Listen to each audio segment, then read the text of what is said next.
अस्सलामुअलैकुम। मुंहिंजा महबूब सिंध वासियो, मां आहियां मुमताज़ चांग ऐं अवां ॾिसी रहिया आहियो मुंहिंजो YouTube channel Sindhi story vlog. अवां सभिनी सॼणनि खे मुंहिंजी हिकिड़ी नंढड़ी गुज़ारिश आहे, इल्तिजा आहे त मुंहिंजे इन चैनल खे सब्सक्राइब करियो, लाइक कयो, कमेंट करियो ऐं पंहिंजे दोस्तनि में वधि में वधि शेयर करियो। अॼु आउं जे लाइ हिकिड़ी सभु खामोश कहाणी खणी आयो आहियां। कंहिं मुल्क ते नासिर शाह नाले हिकु बादशाह हुकुमरानी कंदो हो। हिन जो शुमार दुनिया जे अमीर तरीन माण्हुनि में कयो वेंदो हो। हिन वटि बेशुमार दौलत, हीरा जवाहिर, सोन ऐं ॿियो केतिरो ई बेशतर क़ीमती सामान हो। लेकिन नासिर शाह में गुरूर, तकब्बुर, वॾाई भरियल हुई। हू हमेशह पंहिंजी रियाया ते ज़ुल्म कंदो हो ऐं माण्हुनि सां इंतिहाई बेरहमी सां पेश ईंदो हो। हुन जे वहम में हो त आउं दुनिया जो ताक़तवर तरीन माण्हू आहियां, मुंहिंजो को सानी न आहे। नासिर शाह पंहिंजे दौरे हुकूमत में बेतहाशा माण्हुनि खां टैक्स वसूल कंदो हो। जेको माण्हू हिन जे अहकामनि जी ख़िलाफ़ वर्ज़ी कंदो हो उनखे इंतिहाई सख़्तु सज़ा ॾिनी वेंदी हुई ऐं खेसि पाण ते वॾो गुरूर ऐं तकब्बुर हूंदो हो त संदसि दौलत कॾहिं बि ख़तमु कान थींदी।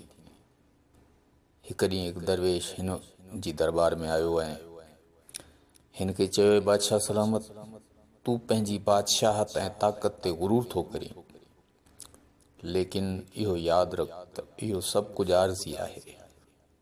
ख़ुदा जे बग़ैर का बि ताक़त क़ाइमु नथी थी सघे ऐं नथी रही सघे।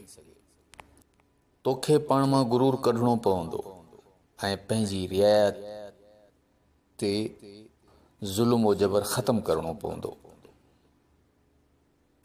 ऐं रियाया सां इंसाफ़ सां हलणो पवंदो, वरना तुंहिंजी सल्तनत तबाह ऐं बर्बाद थी वेंदी। नासिर शाह बादशाह दरवेश जी ॻाल्हि ॿुधी ऐं गुरूर में अची हिन जो मज़ाक उॾायो ऐं चथरूं कयईंसि ऐं चयईंसि त मुंहिंजी सल्तनत तमामु वॾी ऐं मज़बूत आहे, मुंहिंजो को बि कुझु नथो बिगाड़े सघे। उन राति सुल्तान नासिर शाह हिकु अजीब ख्वाब ॾिसण में आयो।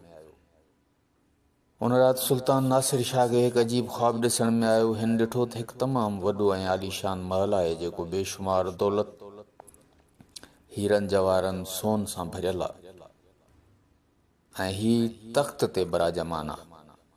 अचानक हिकु वॾो तूफ़ान आयो आहे ऐं हुन जो महल जेको आहे सो वारी वांगुरु ॻरंदो ऐं उॾामंदो थो वञे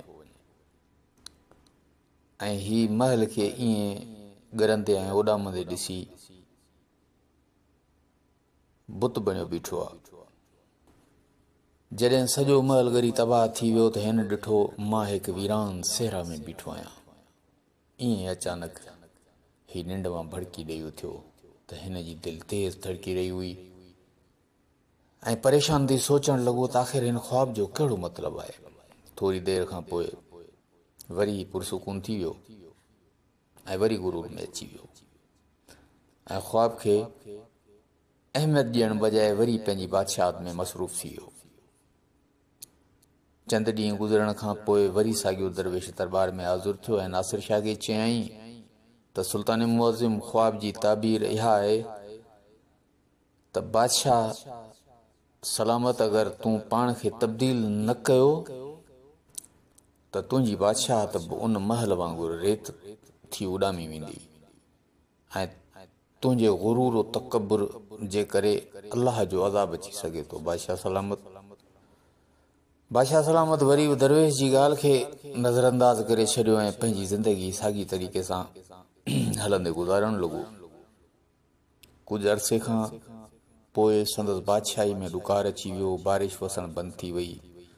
फ़सुल ताज़ा लॻल जेके हुआ से सुकी तबाह थी विया। सॼी बादशाही ॾुकार जो शिकार थी वई। संदसि रियाया बुख विघे मरण लॻी। हर तरफ़ शोर ऐं मातम हुजे। कुछ अरसो तो बादशाह ॾिसंदो रहियो। आख़िर पोइ बादशाह वज़ीरनि खे हुकुम ॾिनो सरकारी ख़ज़ाने मां हीरा जवाहिर ऐं सोन मीन जेको पयल आहे उहो खणी ऐं रियाया में विरायो। पर सोन ऐं हीरा जवाहिर माण्हुनि जी बुख किथां लाहे सघंदा। माण्हुनि जी हालत ॾींहों ॾींहुं ख़राब थींदी पई वञे। नासिर शाह बेवस थी वियो। एॾी दौलत हूंदे बि हू ॾुकार जो मुक़ाबिलो न पियो करे सघे।